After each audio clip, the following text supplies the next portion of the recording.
Hello and welcome to episode 314 of Retro Encounter, RPG Fan's weekly podcast of many topics. I'm Mike Sollosi, and this is RPG Villains. That's right, we are bringing back our RPG Villains format for one last time in 2021. And before we get to the subject, let's get to the panel, starting with Zach Wilkerson. Hello. And Wes Iliff. Hey, everybody. Now, Wes, Zach, if there's one video game that is associated with RPG Fan in general and RPG Fan podcasts in particular, the past, say, 7 years, it's probably Final Fantasy XIV. There are FF14 people on podcasts all the time. We've had multi-stage reviews of FF14 expansions going back several years. FF14 in some form or another has been our game of the year twice in the past 8 years, I think.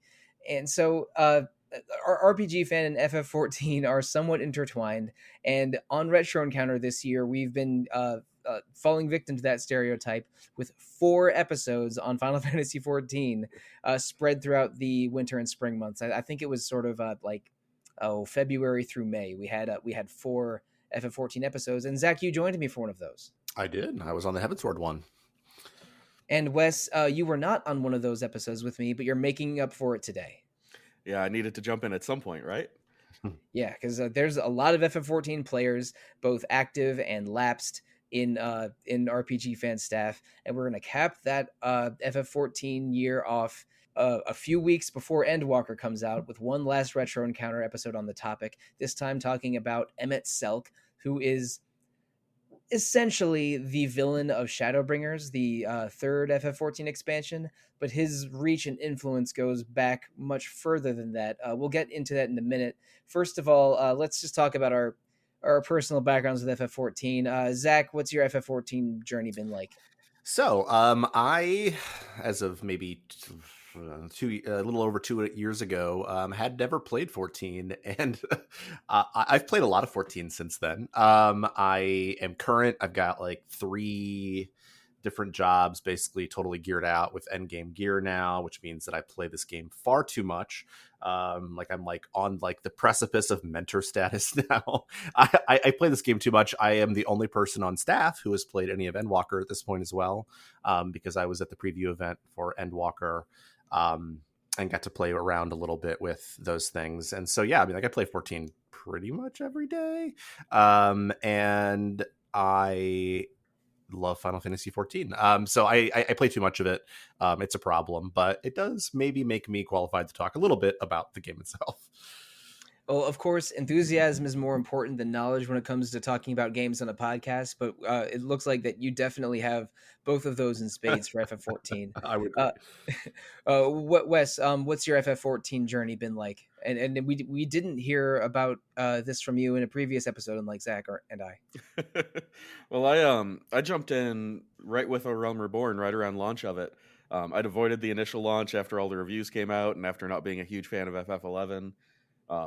But as soon as A Realm Reborn came out and people started talking about it as if it were another single player story driven Final Fantasy, I couldn't help myself. And as soon as I jumped in, I got pretty instantly hooked, because this was the first MMO I ever played on a console, and it actually holds up really well on a console with a controller, which helps with kind of my play style. So this is the longest I've ever stuck with an MMO. I've played ever since, played every expansion on release.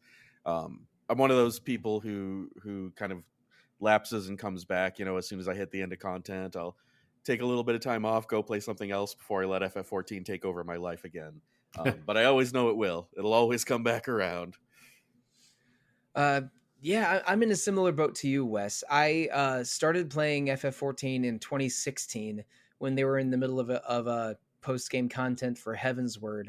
I played through all of Realm Reborn, but then got really burned out because I played just hundreds of hours in a few months.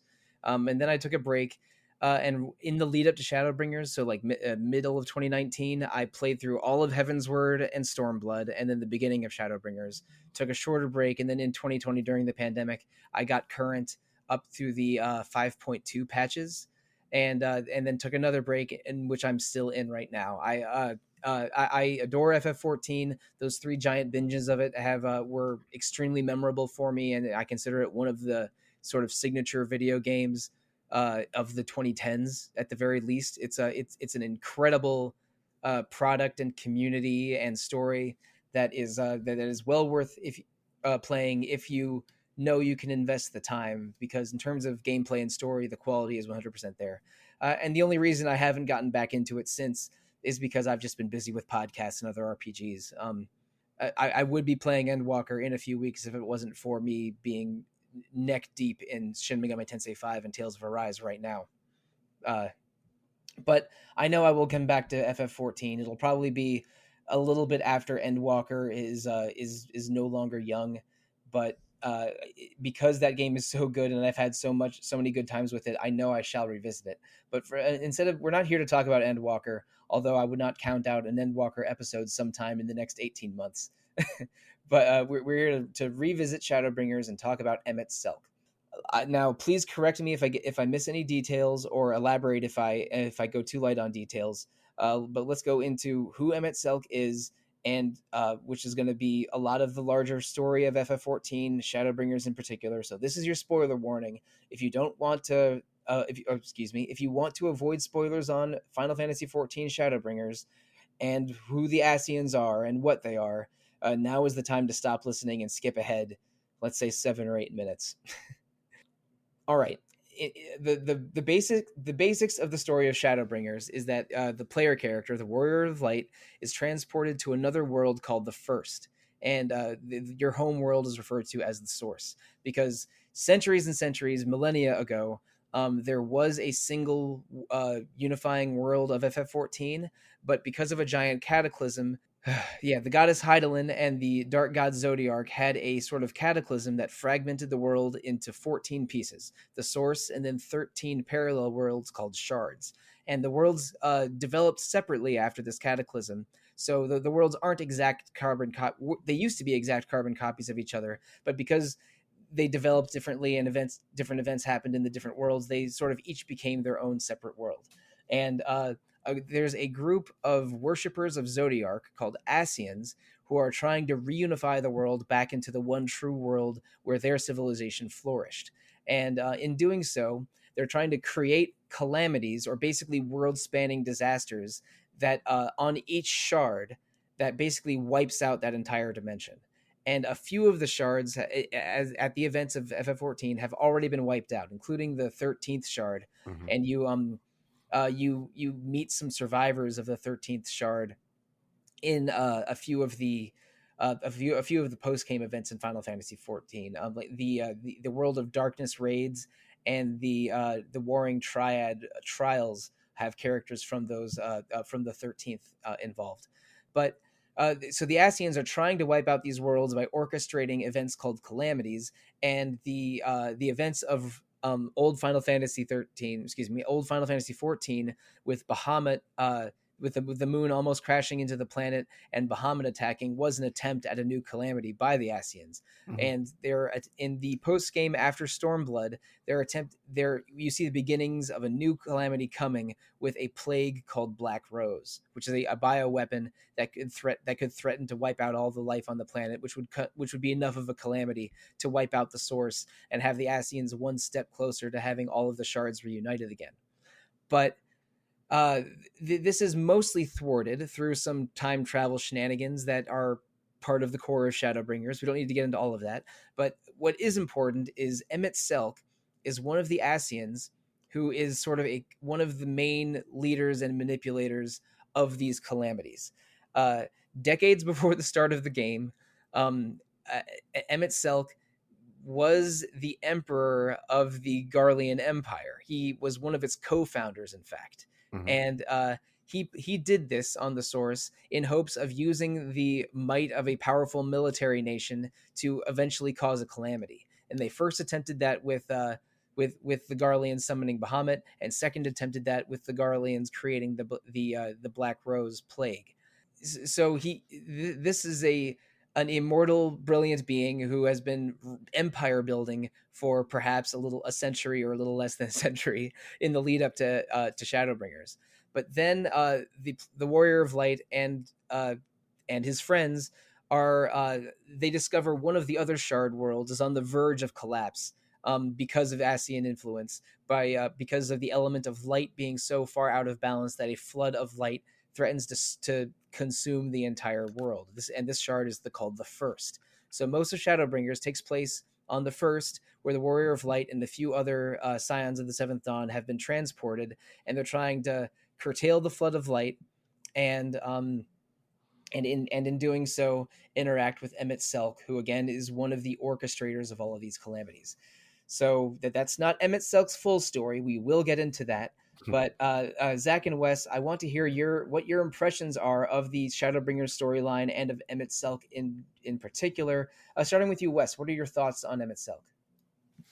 I absolutely love Shadowbringers, which should probably be no surprise to anyone who has played Shadowbringers. It really pulls together a lot of storylines that have been dangling, and this is one of the things that FF14 really excels at, is drip feeding little hints about what's coming without you realizing it throughout the course of like the entire history of the game. And Emet-Selch's a big one, as kind of the forefront of the Garlean Empire, one of the most important Ascians around, but you don't know much about him coming in. You just get these little kind of drip-fed bits before Shadowbringers finally comes. And once it does, you're so upended because this character is not like the mustache twirling evil that you would expect, given all of the terrible, terrible things they're doing. But you know, he's affable, he's knowledgeable. His motivations have some degree of logic and emotion to them, which is well beyond what I was expecting. I was just expecting, okay, we're gonna get a crazy Kefka coming in, which can be fun in its own way. But no, Emet-Selch is thoughtful, deliberate, and occasionally likable, which feels uncomfortable. Yeah, he's Emet-Selch is eccentric and is sometimes helpful to the players, and even it seems like that he's really excited to teach things to you about what's going on in the world. Yeah, his whole problem is just thinking that the people that exist now are kind of unworthy or subhuman, and there's almost hope in him that he can he can raise them up somehow, even though he seems to keep losing that every time he does. Yeah, I mean, I don't know exactly who coined this phrase, but to paraphrase a popular idea about villains, the best villains truly believe they're the heroes of their own story. Like Emet-Selch, maybe more than any video game villain I've ever encountered, like believes in his cause and that he is in the right, and part of his goal is to convince people opposing him that no, it's fine. You're not. I'm not bad. You're not bad. You're just misguided. Let's all work together for the true greater good here, which is uniting the different worlds into the true world. Because Emet-Selch has been alive for centuries, perhaps millennia, and views the world around him as this incomplete, shattered, like the incomplete shattered pieces of the world that he loved and thrived in centuries earlier. Zach, what are your overall thoughts on Emet-Selch before we get into categories? I mean, I think I agree with everything you guys are saying. And I think that the interesting thing about Iliff is like there are only 3 what's called unsundered Ascians, which means like they're complete from their original form as ancients, and their souls are complete. And the other 2 are La Habrea and Iliff. And I think that looking at Emet-Selch in contrast to La Habrea, who has sort of become a zealot of sorts, and commits acts of evil, and Iliff, who has basically been driven insane by the fact that he is like a piece of Zodiark in a way. Just seeing like the reasonability of Emet-Selch. And yeah, I think it's important to note that like he basically says like, look, like you guys are all just like fragments, and you guys aren't really human. And I think that you can see that for a lot of reasons. I mean, like you got to consider that Emet-Selch has had children, has buried children, has been around for millennia, and has seen the problems with like sort of humanity in general. And I think that as we're watching it, like we can see those things, but the thing that he doesn't really indicate as well while he's talking about it is like he was the progenitor of a lot of those problems. He's the one who creates a lot of this conflict, and so he blames humans for being weak but he's the one who created civilizations. He's been the one who created Garlemald, in its current form, at least. And I think that that's what makes him sort of kind of evil, is that he doesn't recognize his own hand in making humans as weak as they are. So I think he's fascinating, but he lacks self-awareness in a way that I imagine an immortal might, when they're just watching things from afar. Oh yeah, I mean, Mhm. La Habrea, Elidibus, and Emet-Selch are all on the same team, but have very different personalities and approaches. La Habrea is close to that sort of outwardly evil, mustache twirling kind of villain that you might expect out of a lesser game, and Elidibus is is very calm and collected, especially compared to La Habrea, but is completely out of touch and crazy, and is and like almost nihilistic in his pursuit of reunifying the worlds. And Emet-Selch, he I don't think he hates humanity or the civilized races. He just views all of them as incomplete beings compared to the world, compared to himself and the world that he knew. And he just doesn't understand why they aren't all trying to reunify the world the same way he is. And the atrocities he commits, and again the worlds he's erasing. He's like, these people shouldn't care about that their worlds are being destroyed. They should be glad that I'm combining everything and making it whole again. In a way that he has completely lost touch with his own humanity, but and is really only has the feelings and emotions and memories of when everyone was whole and together, and it just makes him very sad.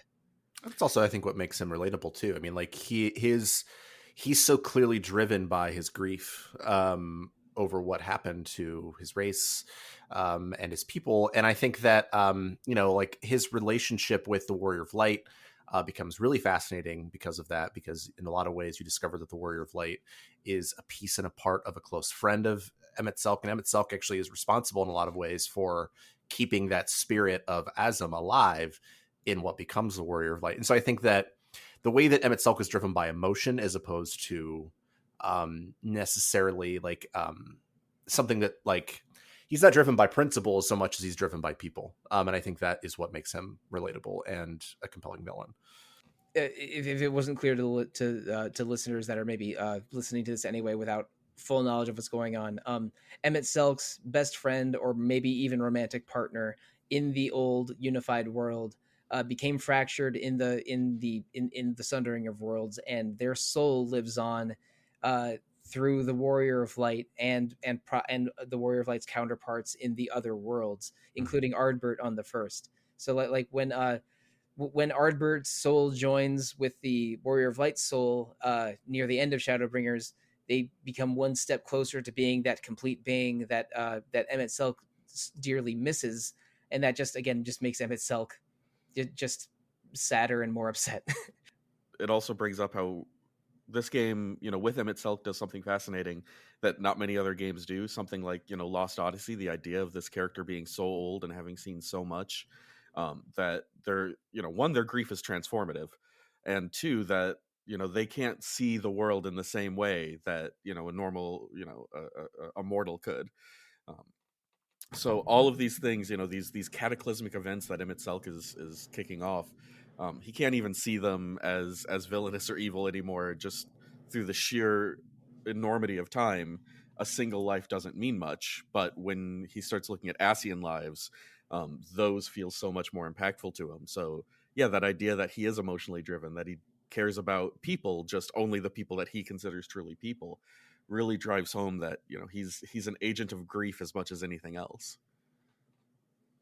100% true. But that's enough of a primer. Let's go into the meat of the episode and go to our villain specific questions for Emet-Selch. So category number 1, intimidation factor.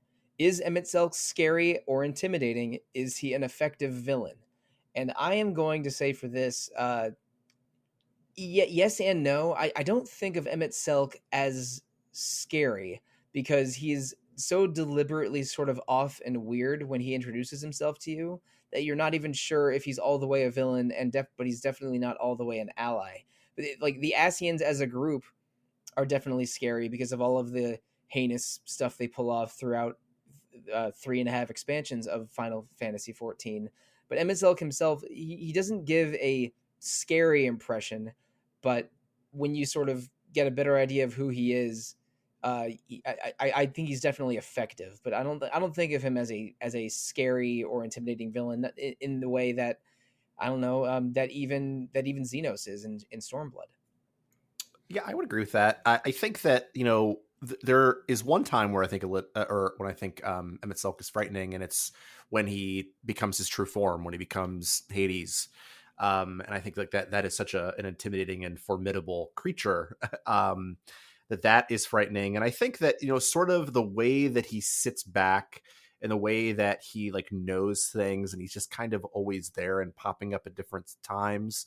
I wouldn't describe it as intimidating so much as like, this is going to come to something, I guess. So like, I certainly had some fear about what he would do.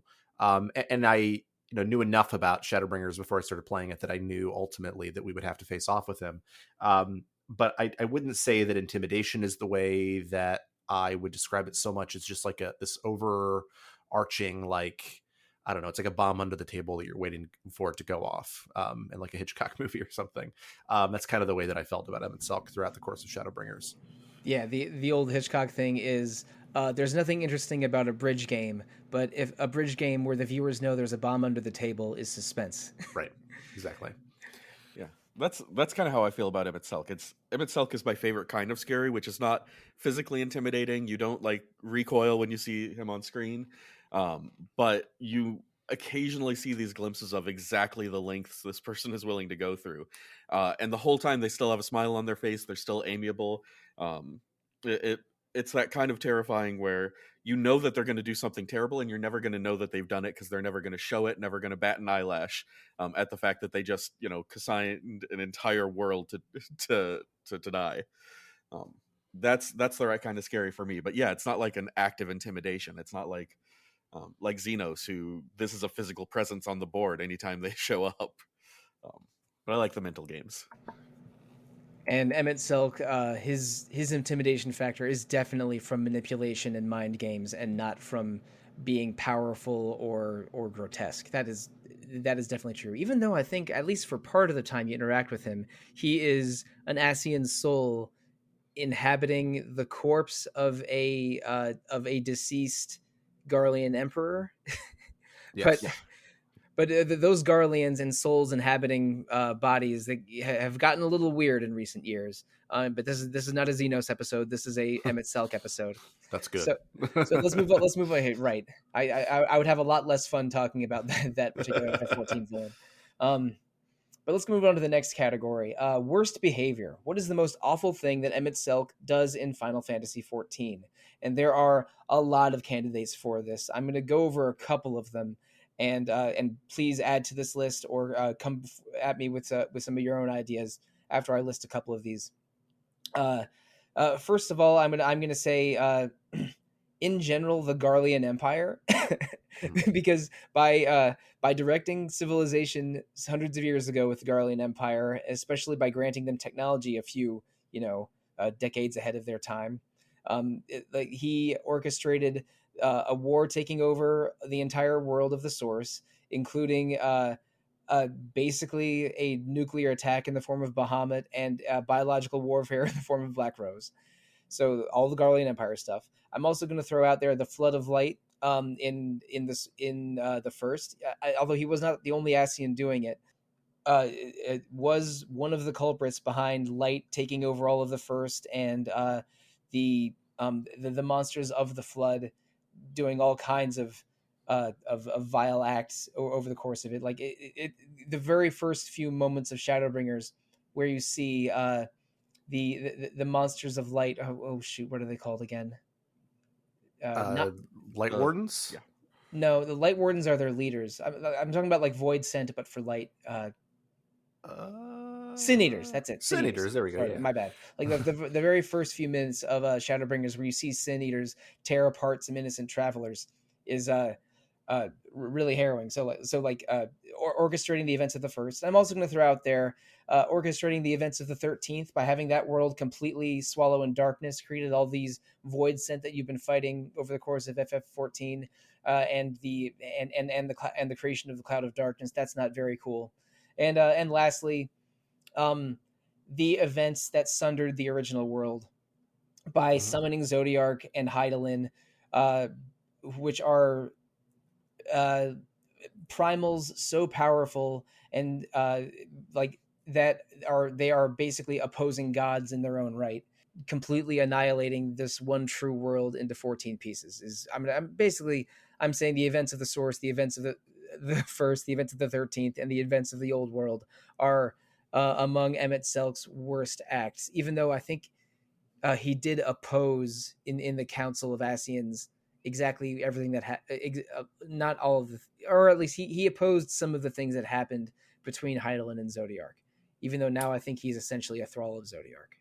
I mean, I think that he opposed the summoning of Hydaelyn, because like Hydaelyn was the second one who was summoned. She actually comes after Yes. Zodiark, and I think that like the idea like of counterbalancing Zodiark, but that doesn't really work out the way they want it to. And it's interesting because we don't really know exactly how all that came to be specifically. We have like his legends, right? And he even says at some point, like, I'm sure Hydaelyn has a different version of it, and I think we will hear that version in Endwalker.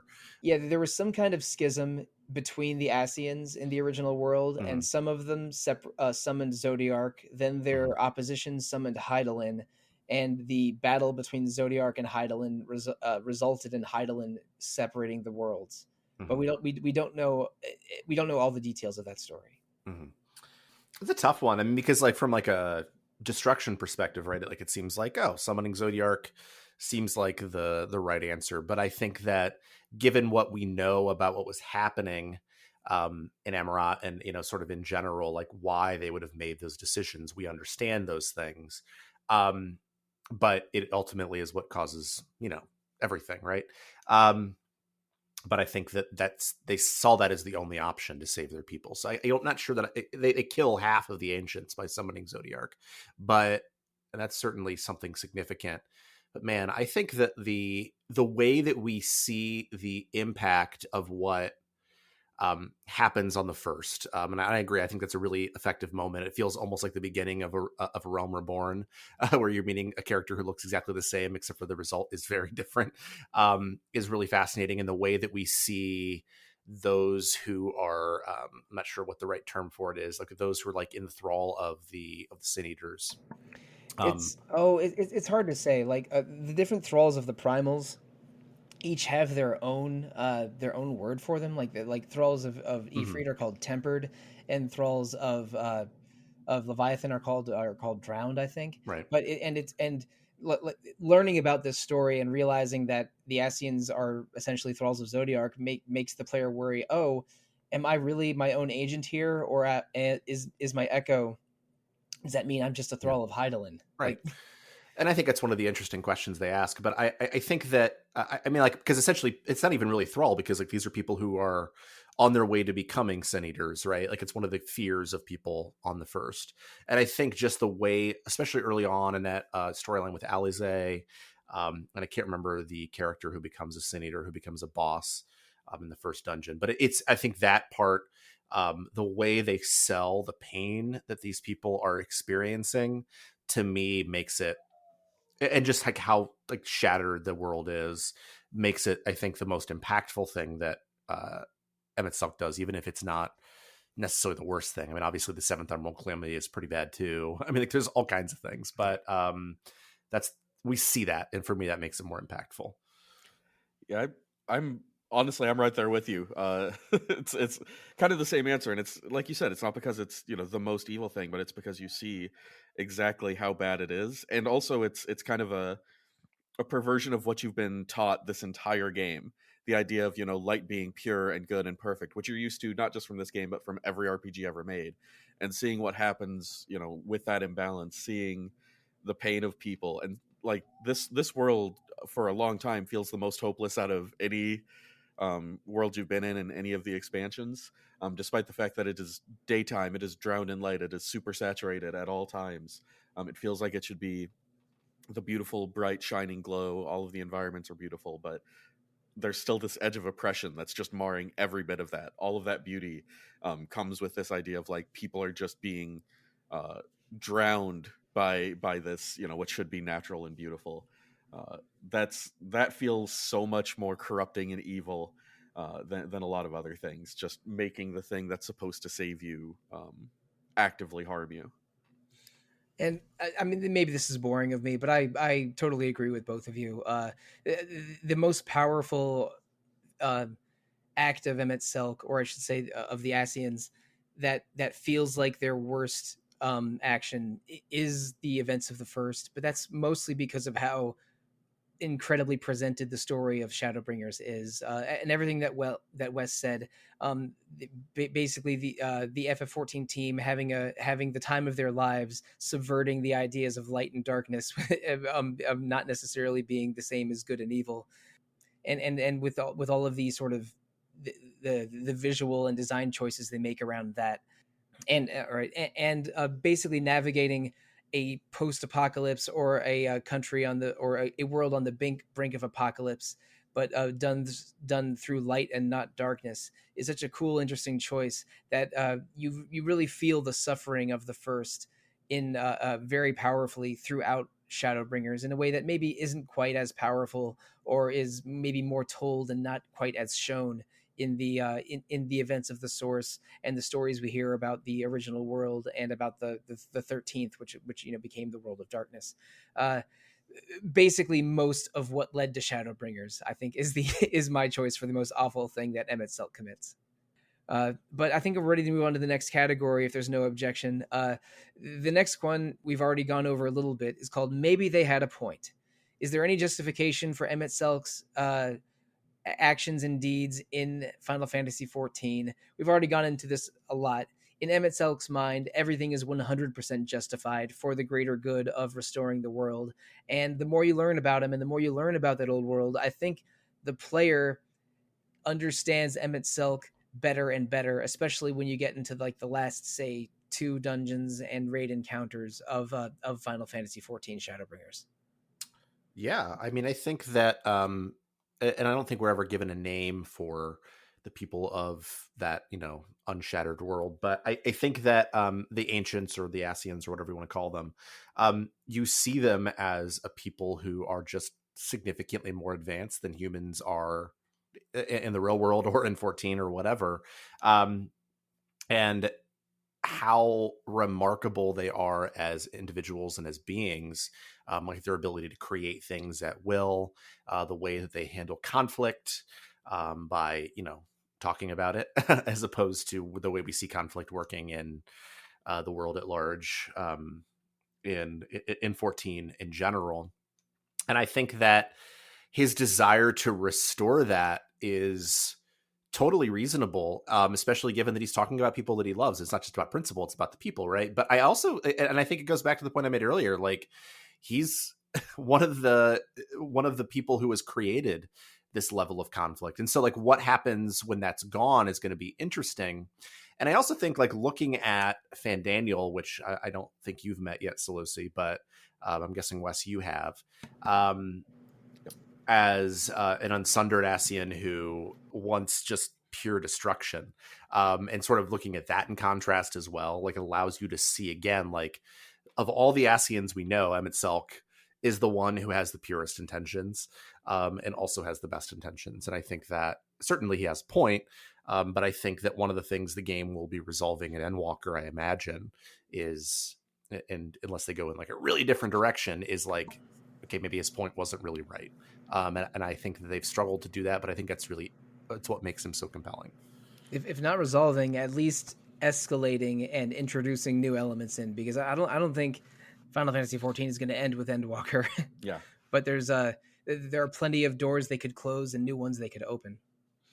And that's what's so interesting about Emet-Selch, is because his villainy and how justified he is a matter of perspective. Because from an outsider's perspective, yeah, of course, like killing that many people, destroying that many lives is not justifiable.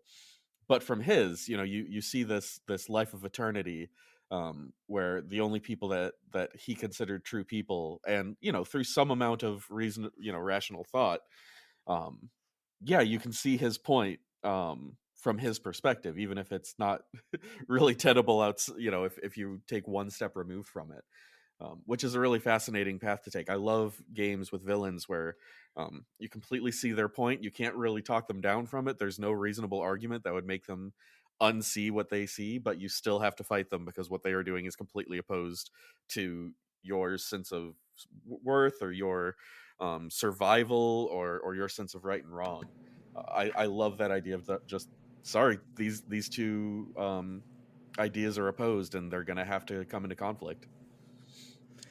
Yeah, you're both absolutely right. There is just justification for Emet-Selch's actions, especially to him and his people, but from a more from a player perspective, and definitely from a in-game character perspective, what Emet-Selch is doing is genocide and worse. So like maybe they had a point, definitely to some people, but not to most people, I think is the answer here. But the next question is called the Jason Statham problem, or the Magus problem. Could Emet-Selch have joined the hero's party if circumstances or plot events were a little bit different? And I think this answer is, maybe we'll disagree on this. This answer maybe is an unequivocal yes. Emet-Selch. No, he actually does. Well, he does during a trial fight in 5.3. He absolutely does. Yeah. Well, I mean, yes and no. I think that Emet-Selch wants the hero to be on his side very, very desperately, because the Warrior of Light and Ardbird and like that fragmented soul is his dear friend. So of course he wants the support of that person. But the issue is ideologies not aligning properly. I don't know the exact events of 5.3, although I do know the trial battle at the end of it. I think if there was a compromise or a solution that allowed the Warrior of Light to save the first and take a step towards recreating the world, or reuniting the world of the Ascians, then Emet-Selch would practically join the Scions of the Seventh Dawn and would be 100% with them. But because it didn't seem like there was a way for those two paths to converge, they couldn't work together in the end, and you end up fighting Emet-Selch as the final boss of Shadowbringers. But but I don't know 5.3 totally. So am I a little off base here? No, you're on base. I mean, I think that that line that Emet-Selch says, it's very famous, like remember us, or whatever. It is significant to his acceptance of the fact that the time of the Ascians is over. And I think that moment gets to that. But then, and I apologize, this is a 5.3 spoiler, but I think it's significant to the question. Is halfway through the fight against the Warrior of Light, the trial battle, Elidibus basically beats you, and Emet-Selch comes through and frees you, as sort of in his original form, and the reason is because of the way he waves when he walks away, and so like the spirit of Emet-Selch still being there in that moment, and it's only at that point that you understand the Warrior of Light is a piece of Asm. And I think that allows you to maybe understand some of it. And I think that joining of those two gives him that perspective of understanding that maybe his way forward wasn't the way forward. And maybe that there is a different way forward to sort of a form of joining. I don't know if that's what he's going for, but I also think over the course of Shadowbringers, he's testing you a little bit. And you fail the test that he has, which is that he wants to see your worthiness, and he's going into it with the bias that he's looking for you to fail, and you do, at least in his eyes, of course. And so I think that there are some circumstances under which during the course of 5.0 he could have, but he doesn't because you fail his test. But then I think ultimately he does join your side, in as much as he can, as a spirit, in 5.3, and the motivations for it are things that we can only speculate about, but I think that it's reasonable to think that he has changed maybe his vision for the way forward. All right. I haven't experienced that yet for myself, but I'm excited I'm sorry. because no, It's a no, great fight. no, it's fine. I mean, listeners and RPG fan know this about me. I do not care about spoilers about as much as anyone can not care about spoilers. So, but Wes, I think you have played through 5.3. Do you think Emet-Selch has truly joined the heroes party going forward?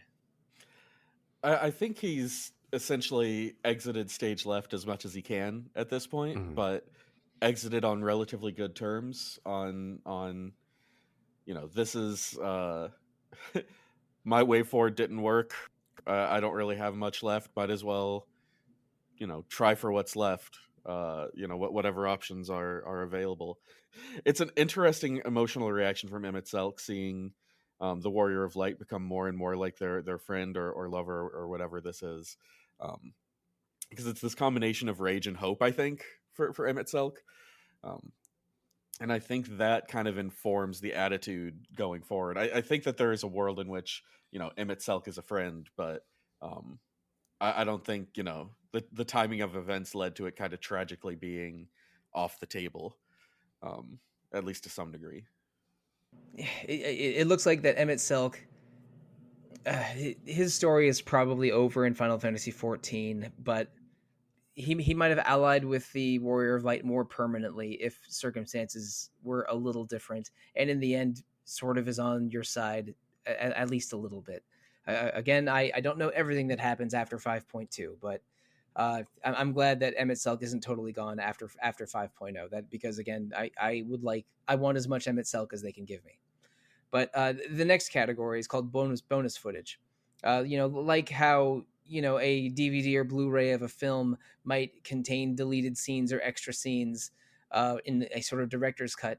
Is there a moment or sequence in Emet-Selch's story that we know happens but do not see and wish that we could see? I'll give my answer first, and then we can go with what you guys have. But one part of the FF14 story that I really really love is the Warring Triad set of trial series in Heavensward, and we know that the person who is sort of the quest giver for that story is Unukalhai, who was a Warrior of Light, maybe part of the Warrior of Light's soul, or maybe just someone else or someone related to them, in the 13th, the world that becomes the world of darkness.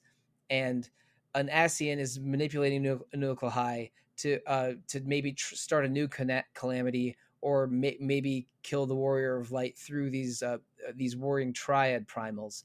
But I want to see exactly what his role was in the fall of the 13th, which I think is usually called a failure of La Habrea, right? Yes, yeah, basically the entire thing that happens with the 13th is viewed as a failure in general. Yes, he's used as a failure by the Ascians. They didn't really completely destroy the world in the right way to have it reunite with the other worlds. It sort of just became taken over by darkness and void scent.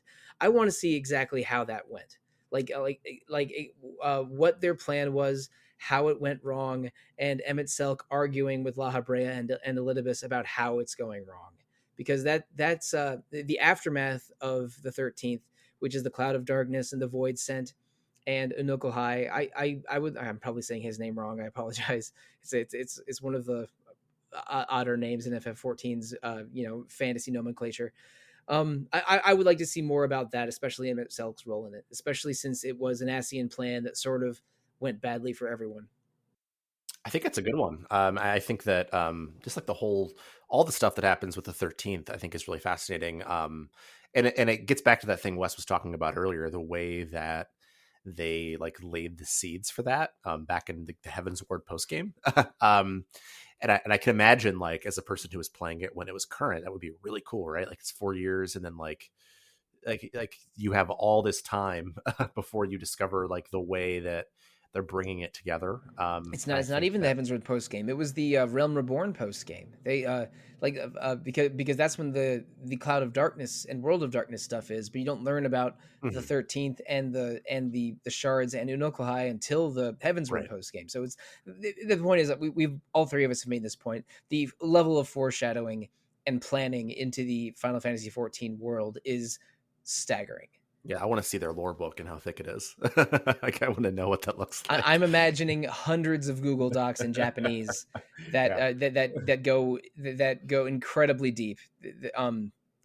So Wes, is there a scene of bonus footage with Emet-Selch that you wish we got but didn't?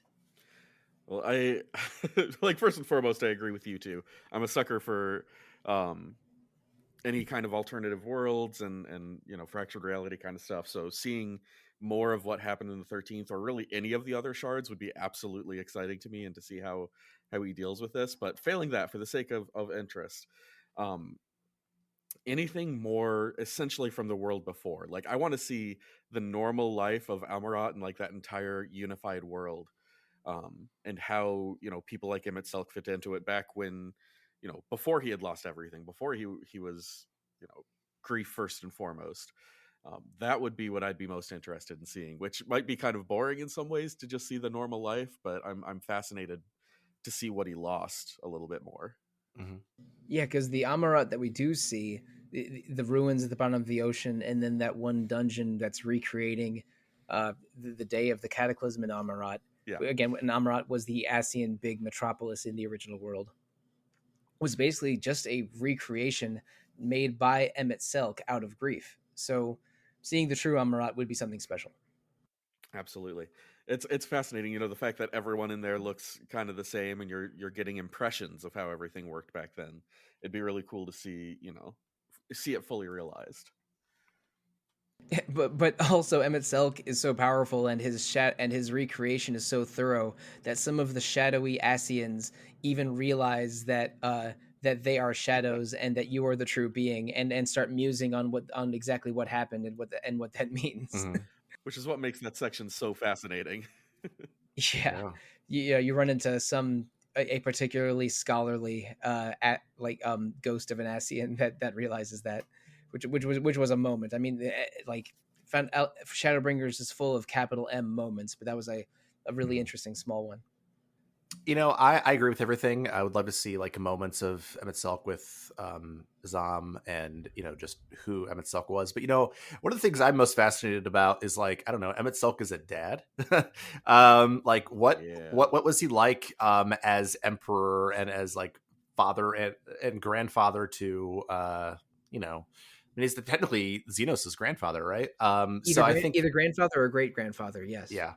So I think that those would be like really interesting to see into like those dynamics, because you get like actually your introduction to them itself is kind of like a moment between the three of them, right? But I think that seeing like just sort of how like he goes about his day to day is, to me, the part that I would really love to see a little bit more of, just because, like, I don't know, how do those interactions work? How do you tell someone the whole point of this empire is to destroy this world, and like how do people get behind that, and what do those conversations look like, and how do you raise someone that you're raising for the purpose of destruction?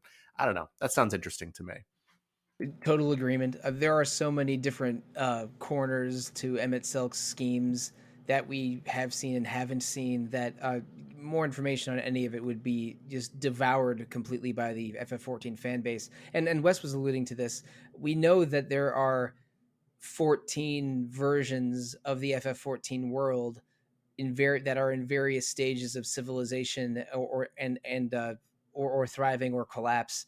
That Yoshi P and his friends have basically written their way into making as many alternate dimension expansions as they want, or at least up to around 10. Right? Like, oh, this next expansion in 2025 is going to take place on the 7th. What's going on the 7th? Let's find out. Like, it's I'm not saying that's good or bad or anything, but like, they could do that and the fan base would mostly accept it, right? I think one of the things that's fascinating is that I mean, because by the end of 6.0, this is supposed to all be wrapped up, and I genuinely don't know where they're going to go. maybe something with the 12, but I don't know. I don't know what that's going to look like yet. My dream scenario is like the final act of FF14 being Zodiark's defeated, the Asians are defeated, the world is at peace, but Hydaelyn is imposing too much restriction, and like the final raid of the game is fighting all of the 12 and then Hydaelyn. I mean, the Alliance raid series is about the 12. And Ooh. Hydaelyn, we're 99% sure is like a character who exists in the world at this point. So I think that those things might happen in Endwalker. Is my point. I want a raid series where we defeat all of the 12. I would love that. Even though I am technically an enthusiastic worship of Azima, the god, the sun goddess, I would love to fight her in a battle. Yeah. I'm curious to see where they go with that. I am too. But anyway, let's move on to the next category. This category is called regrets. Who besides Emet-Selch has the most regrets within the plot of Final Fantasy XIV Shadowbringers and the works of the Asians? Now, Emet-Selch has so many regrets that it is crazy. So we're looking at characters other than Emet-Selch that have deep regrets about everything that's happened. I'm gonna go with the character who is maybe my favorite character in the whole Shadowbringers segment of the story, and that's Ardbert. Ardbert is the Warrior of Light in the first, and him and his party of 5, including him, were the ones that defeated the forces of darkness centuries before the storyline of Shadowbringers. But in doing so, created an imbalance of the element of light so much that it created the flood of light, just as Emet-Selch and the other Asians planned. So much of FF14 is Ardbert navigating his regrets, and he's sort of wandering the world as a specter who only the Warrior of Light can see.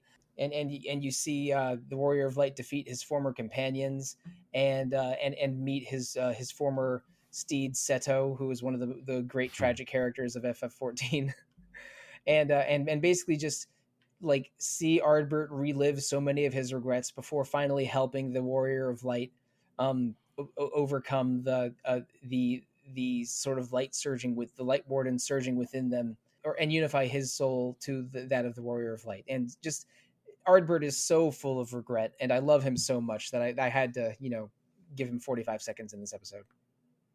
I mean, Ardbert's an excellent choice. You can see like Ardbert wears his regret. And the way that he interacts with you and the way that he talks to you, and that makes him such a compelling character, especially after your introduction to Ardbert being in the Heavensward post game, and how his personality and how his perspective has become larger. I think makes him a fascinatingly tragic character. So I think that's an excellent answer. Yeah, and I think you can even expand that some to the rest of the Warriors of Light through the role quests that you get. How you're constantly chasing these specters of the first Warriors of Light and seeing some of their worst moments and seeing kind of their downfall and how they deal with the fact that they failed their world while trying to be their greatest champions. That's like that entire story is absolutely heartbreaking to see, because it's there but for a twist of fate goes I kind of thing. Mm-hmm. And I love. Has anybody done the healer role quest yet? I did all of the role quests and even leveled up Black Mage and White Mage to 80 just so I could do them, because I had only when I started Shadowbringers, I only had melee DPS and tank at 70. So yeah, I still got to do my Black Mage for that, but I thought the healer one is like that. It's like so fun and delightful, but also I think that's the most tragic one too. Just seeing the way that all works out too. Wes, have you done all of the role quests? Not yet. I did magic DPS. I'm in process on healer actually. I'm not good with alts, but I'm working on it right now. Well, the thing is, I'm actually crazy about alts. I've spent an incredible amount of time in FF14 leveling up alts. I have every combat job other than Blue Mage at least 60, because again, I'm a crazy person, and leveling up jobs is just how I play RPGs. But when you do all the role quests, you unlock a final role quest that sort of introduces you to the 6th member of the Warriors of Light. I'm avoiding spoilers, but I'm not really lying to you. That's kind of how those role quests resolve, and it's really, really fun. Yeah, I Well, don't really I know even what I'm enjoy doing this playing Black weekend. Mage, but that is the number one reason why I'm considering getting it to 80 now, because I want to see that.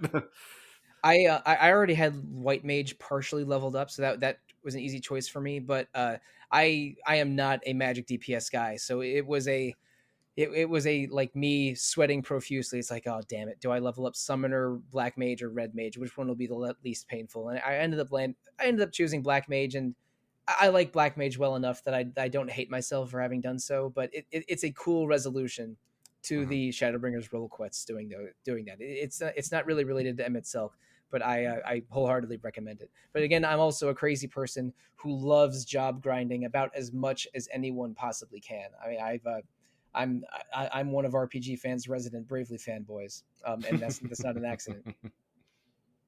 But anyway, back to Emet-Selch. Yeah, there's a lot of regret with these characters. Maybe not.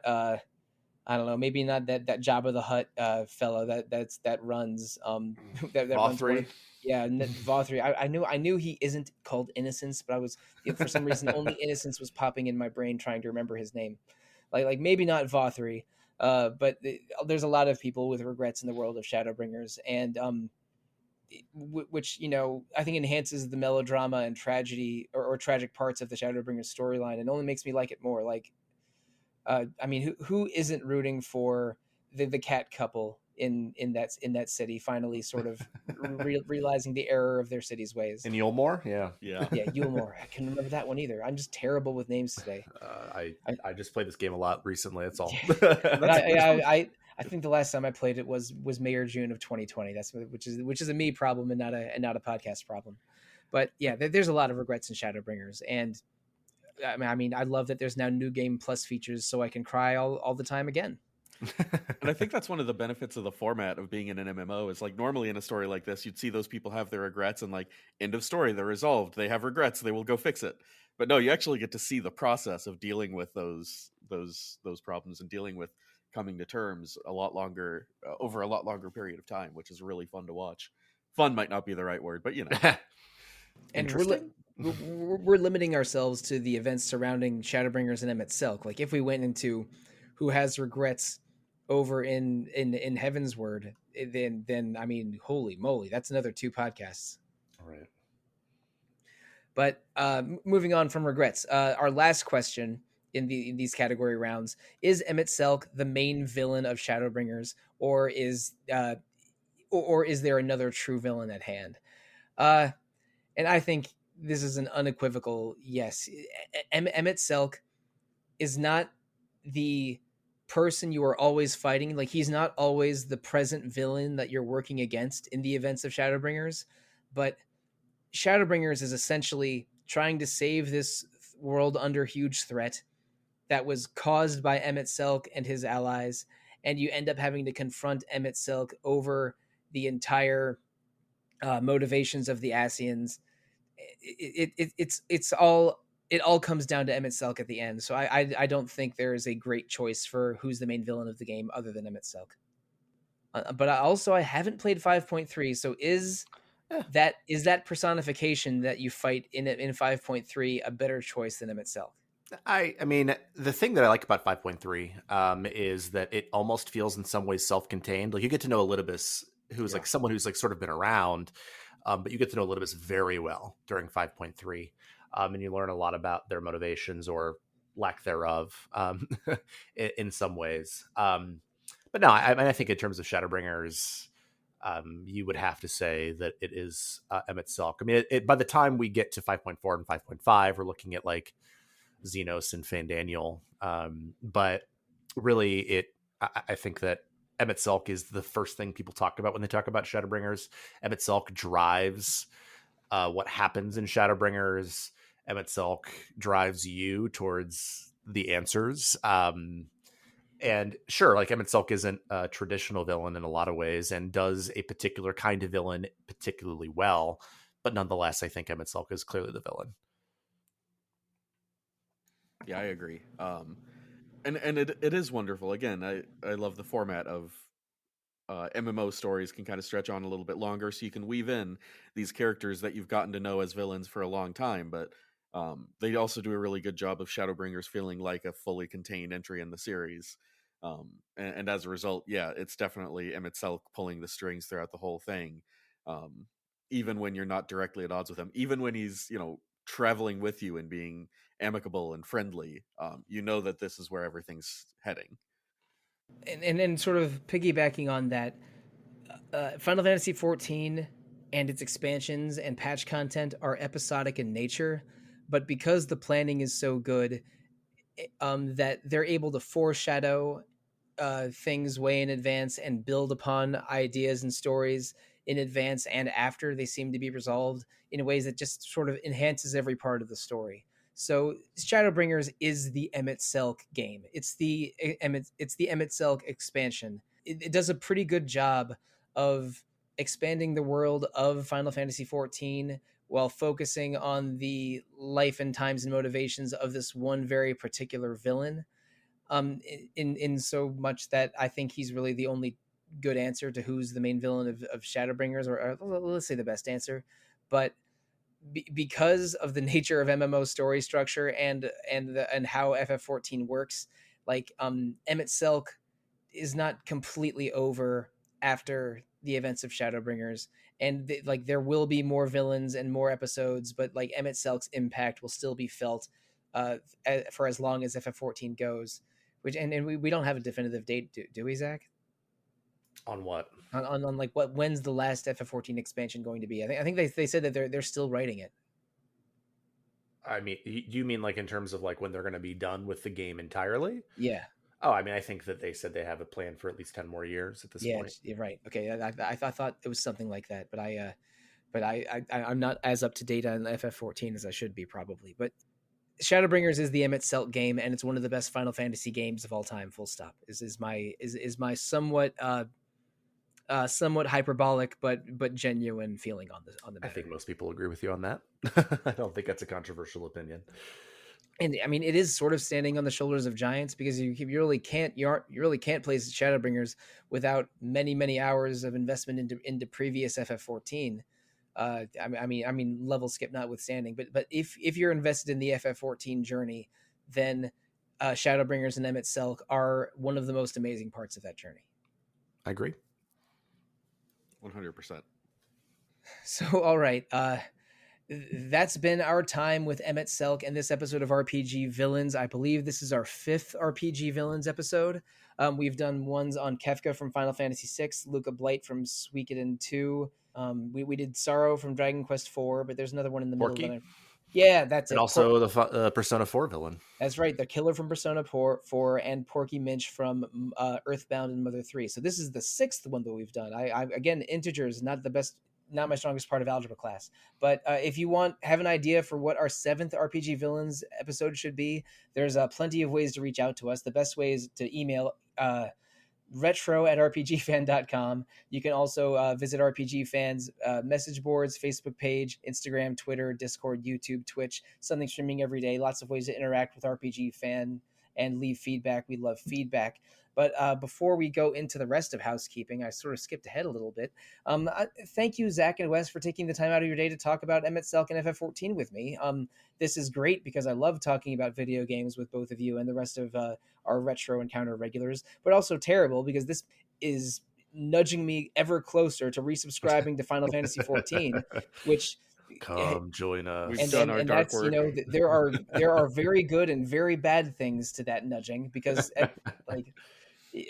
talk about someone who's bad at time management. I can, when I dive into FF14, oh boy, I turn into a goblin and somehow I'll advance through the story faster than Liz or Mike.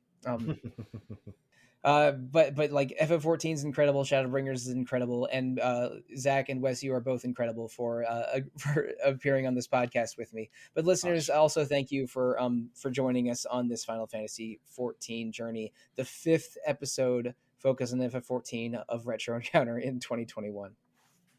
But what's coming up next in Retro Encounter?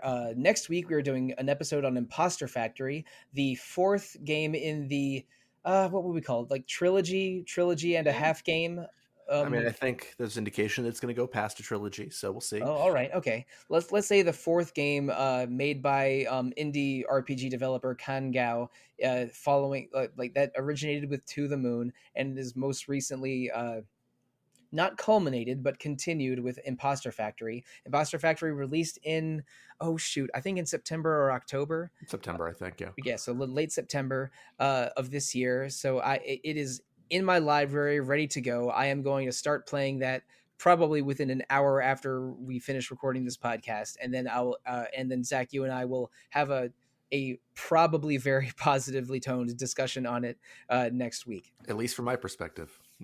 I am excited because I really like all three of those preceding games, and the previous one, Finding Paradise, might have been my favorite so far. So we'll see how Imposter Factory stacks up, and we will talk about it next week on the podcast. But the following 2 weeks after that are going to be 2 episodes on Final Fantasy V, one of my favorite Final Fantasy games. No joke. If I had to rank the whole series right now, it would probably be in my top 6 at least. I would have to, or at least it would be a strong consideration. I love that job system. I think the map design is super good. And the story and characters, I won't say they're as good as, the best stories in Final Fantasy history, but they get the job done for me playing around with that dope job system. So I don't think I'm going to be on those episodes because I have a lot of Tales of Arise and Shin Megami Tensei 5 to play in the next couple of weeks to be able to talk about them for Game of the Year stuff. But I'm really eager to hear what that panel is going to discuss in those episodes, because it's there's a lot of RPG fan people excited to talk about Final Fantasy V.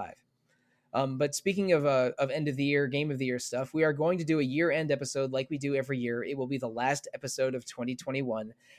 So I should probably start planning it very soon, but we will get to that by the end of the year.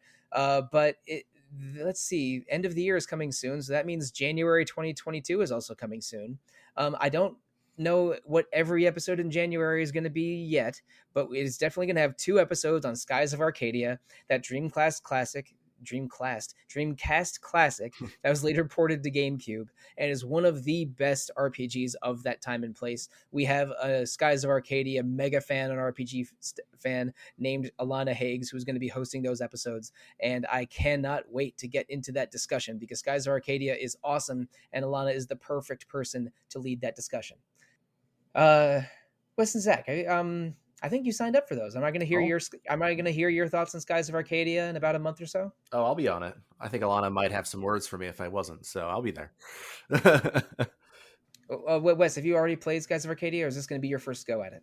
Oh, this is going to be like number 5 or 6, but awesome. I couldn't resist. All right, this is great.